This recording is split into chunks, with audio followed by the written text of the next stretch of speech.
ассалому алайкум дӯстон, мардум, подписчикои муҳтарам, болельщикои канали Саудо ТВ. Имрӯз 24 октябри соли 2025 сол навории мошинҳои фурӯшии арзон дар канали Саудо ТВ 01 баҳри шумо. дӯстон, барои реклама хона, замин, мошин, квартира, чизе ки барои реклама дошта бошен, дар WhatsApp муроҷиат бикунен. Реклама карда фурӯшта мегузорем. Ирӯза наворда ҳастай 2107 Opel маркош бисёртарай, Mercedes дорем, Astra дорем, Astra дорем, хечбеко якчанд маркаш ҳастай бача азиз. Хулоса навор бениҳоят, навори зур. Иншоалло боварӣ дорем ки ягон мошини арзон аз ҳамин видео меёбем бачаҳо.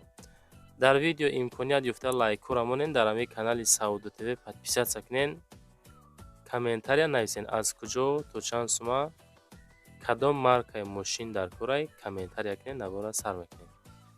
дӯстон, телеграм-канали Саудо ТВ силкаш дар комментария мондагиай биненда. бовар кунед, бениҳоят хонаҳо, заминҳо, мошинҳои арзон дар инҷа мегузорем. маъқул бошад гузарен тамошо кунед инҷа. Силкаш дар таги комментария. бародарое ки дар Москва, Московский област кор мекунен, фаъолият мекунен, борҳои ҷамъ карда дорен, хоҳиши ба ватан равон кардан дорен, ба шумо ширкати Акаи Хурушедро тавсиятон метем ки тӯли якчанд сол оиди ҳамин система кор мекунанд, фаъолият мекунанд. борои шумо аз 100 кило зиёд боша, агар худшон бо мошинашон омада бортона мегиранд, иншоалло прямо Тоҷикистон. бор бурда мешавад ба Душанбе, Кулуб, Фархор, Ваҳдат, Норак, Данғара, Фурғонтепа, Муминоbodu, Восеву, Ҳамадониву, Шаҳритузу, Темурмалику, Калхозободу, Уяли, Хурусон, Фахробод, Қубодиён, Гаравтӣ, Ҷиликӯл ва дигар самтҳо мераванд. фақат бе ягон монеа, ба дили пир иншоалло аз зуми канали мо Акаи Хуршеда муроҷиат бикунем бача азиз. дӯстон, мегзарем ба якумин мошини фурӯшимон. Mercedes Benz C-Class.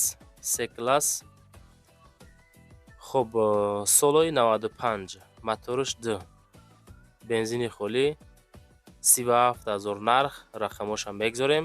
боз маълумоти бештарша бигирем. нигоҳ кунед чӣ хеле анаи краскаҳо дӯстон хадавоянда.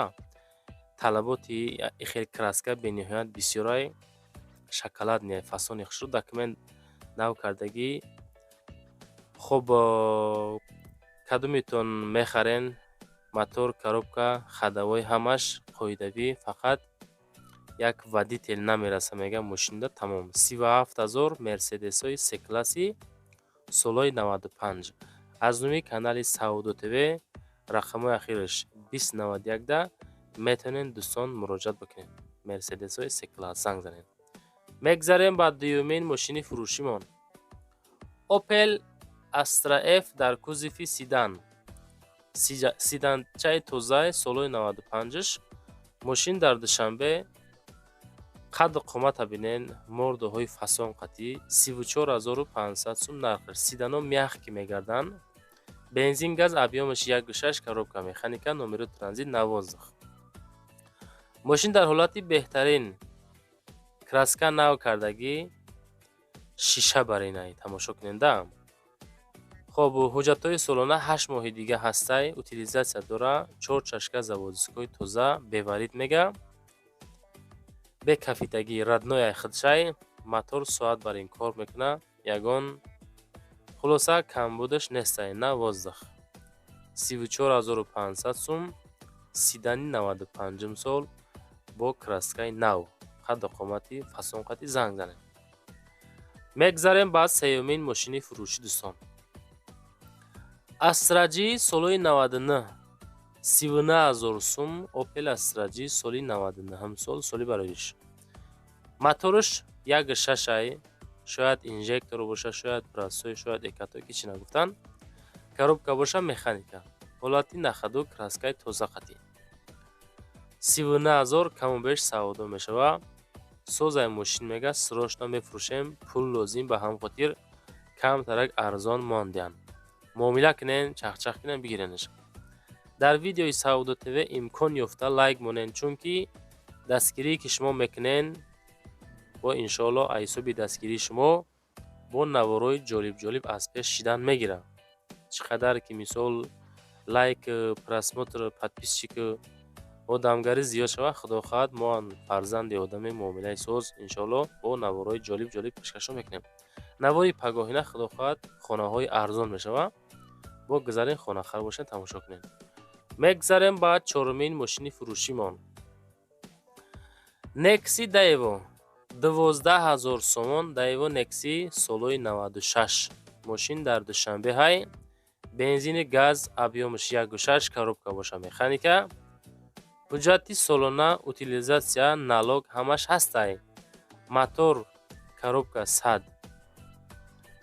хоб масла намехӯрад, дуд намекунад, мега пол оборот заводид мешавад. краска нав, мешини ҳайш мекунӣ. 4 тиреза электропакет кор мекунад. печка хоб пачка мегӯянд ки магнитофон, колонка. хулоса дӯстон 12000 Daewoo Nexi солои 96. занг бизанен, масъя кунен. рақамҳои ма дар аввал дар охири видео ҳастай. мошинотона, хонаҳотона чизе ки дорен роӣ кунен, реклама карда иншоалло фурӯшта мегзорем. мегзарем ба панҷумин мошини фурӯшӣ. ҳамин 2107 дар дӯстон дар ҳар як навор мемонем. аки ира нева ҳаррӯза пашти 07 навор мекунем, любители бисёр доранд. солои 2004 2107. мошин дар истаравшан 31000 сум нарх, камтар қиматай. медонам не ки ростам мошинчара тайёр кардан барои ҳай кардан. тамошо кунед. моторш 07, коробка механика, гази бензин. мотор нав, калсават шидагиай плюс 4 баллон нав плюс техас мотор то охири сол плюс танировка 6 моҳи дига плюс утилизатсия, хадавои 100, система музика, гази бензин, аккумулятор нав, фаро 100 ватта мега, ягон кораш хулас нест. 31000 сомон, ваз 2107 солои 2004 ки мошин дар истаравшани бостонӣ. далши маълумотша зангза бигирен. мегзарем ба шашумин мошини фурӯшӣ. ирӯза наворда дуюм мерседес бачо нигоҳ кунед. мерседес С-класс, бахшиш Мерседес Бенз Е-класс.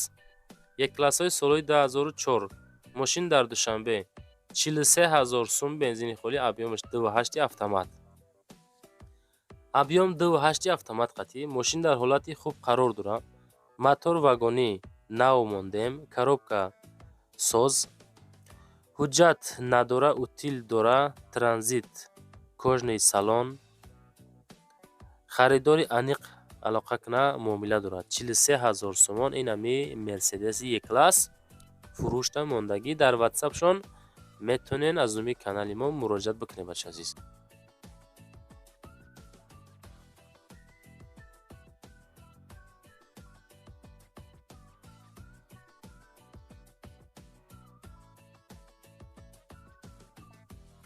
дӯстон мегзарем ба ҳафтумин мошини фурӯшимон. Opel Astra ашка караван. солои 2008 дар шаҳри Крим қарор дорад. дӯстон азиз 40000 сум нархаш, бензини холӣ, моторш 1.6, коробкаш механика. ассалому алайкум бародарон, мошин дар ҳолати хуб қарор дорад. мошин айни замон дар шаҳри Крим қарор дора, мега алиш мешава. кузов тоза, пусидагӣ надора. хоб ин ами ҳолат.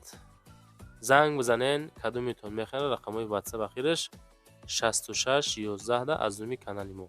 чилта, яъне ки мошин дар Торикистон нест, дар Русия, дар шаҳри Крим қарор дора. маълумоти пураша бигирен. мошинот чӣ хеле бачо арзонай, қиматай, навор маъқул шид ё ки нашид, комментарияда фикротон ҳастен. мегзарем ба ҳаштумин мошини фурӯшӣ. Opel Astra G. Astra G солои 2000, Astra G караван 12. мошин дар Душанбе 57000 сомон. Astra G каравани 2000 сол. мошин ба бензин мегарда, фақат бензини холӣ, моторш 1.6, коробкаш механика. ҳуҷҷат 100%, мотор коробка 100, балоно 100%. дигари маълумоту ай пеш мега бием бинен, проверкаш кунен, маъқул боша болои капотда маслиҳат мекунем, мегирем мошина. ҳозирашта 57000 сомонӣ мега. Якчи нимчи савдо мешавад. қадду қоматша бинен, мордаи фасона хушроҳак. Занг зад чахчах кунед бачаҳо. баъдан дӯстон ҳаракат карда лайк монен. ҳамин навори мода фақат ҳамашда важни лайк ҳай ки наворо бояд тоб рава. мегзарем ба нӯҳумин мошини фурӯшӣ. Opel Sedan. Opel Astra F дар кузуфи Sedan солои 95. мошин дар исфара қарор дорад. 25000 сомон нархш.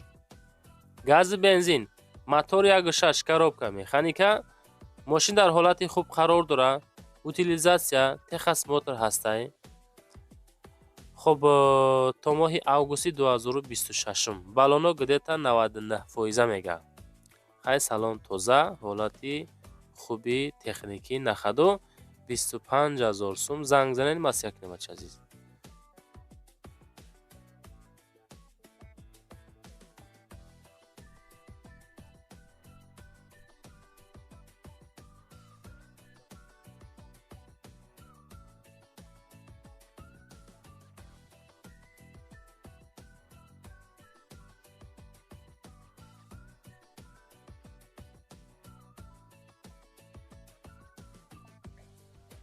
мегзарем ба даҳумин мошини фурӯшӣ ахиронмон. ахирон мошинаи бад навор ҷамъбаст мешавад. Opel FK. Opel Astra F солои 97 солаш, кузуфи хечибеқатӣ. мошин дар шаҳри Бохтар, Қурғонтепа. 33000 нарх, бензин плюс газ, мотор 1.6, коробка механика. рақамҳои 35 55 ватсапи соҳибмулкай метонен муроҷиат бикунед бачаҳо. хечибеки 97 сола 33 та гуфтесай. якчи нимчи арзонш кунед, бо худо хоҳад беҳтарин мешавад. ватсап шунда аз уми канали мо муроҷиат бикунед. телеграм канал силкаш дар комментария. навор ҷамъбаст шид. рақамҳо барои реклама чизи 8 мегзорум. хонаҳай, заминаи, мошинаи, квартираҳай дар ҳамин ватсап метонед муроҷиат бикунед. дар ютуб, тикток, инстаграм, телеграм реклама ка фурӯшта мегзорем. як та лайк монед, дар канал подписатсия